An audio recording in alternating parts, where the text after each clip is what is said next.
அனைவருக்கும் வணக்கம். சற்று முன் வெளியான முக்கிய அறிவிப்படி பிப்ரவரி 19ஆம் தேதி இன்று தமிழக அரசு வெளியிட்டுள்ள முக்கியமான புதிய அறிவிப்புகள் என்னென்ன என்பதை பற்றி விரிவாக நம்ம வீடியோ பார்க்க போறோம்.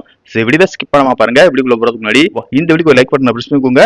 வாங்க வீடியோக்குள்ள போகலாம். முதலாவது அறிவிப்பாக தமிழக மகளிர் உரிமை தொகை திட்டத்தின் கீழ் ஒரே தவணையாக ரூபாய் 5000 வழங்கி இல்லத்தரசிகளை வியப்பில் ஆழ்த்திய முதலமைச்சர் மு.க. ஸ்டாலின் அடுத்ததாக தனது தேர்தல் வாக்குறுதிகளில் மிக முக்கியமான ஒன்றான நகைக்கடன் தள்ளுபடி அறிவிப்பை எடுத்துள்ளார்.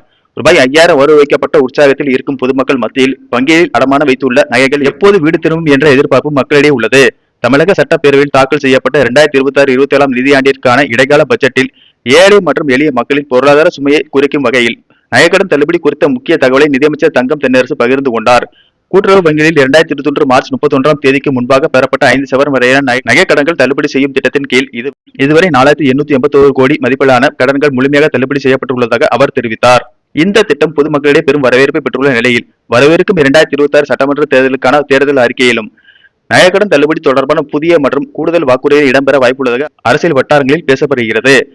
இதனால் கிராமப்புற மற்றும் நகர்ப்புற ஏழை மக்களிடையே பெரும் மகிழ்ச்சியை ஏற்படுத்தியுள்ளது. மக்களின் இந்த நீண்டகால எதிர்பார்ப்பை ஈடுகட்டும் வகையில் தமிழக அரசு மிக வேகமாக பணிகளை முடுக்கிவிட்டுள்ளது.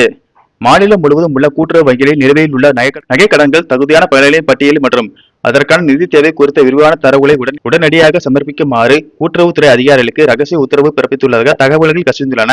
தமிழகத்தில் தேர்தல் தேதி பிப்ரவரி 26ஆம் தேதி அறிவிக்கப்படலாம் என எதிர்பார்க்கப்படும் நிலையில் தேர்தல் நடத்தை விதிகள் அமலுக்கு வருவதற்கு முன்பாகவே இந்த தள்ளுபடி அறிவிப்பை வெளியிட அரசு திட்டமிட்டுள்ளதாக கூறப்படுகிறது.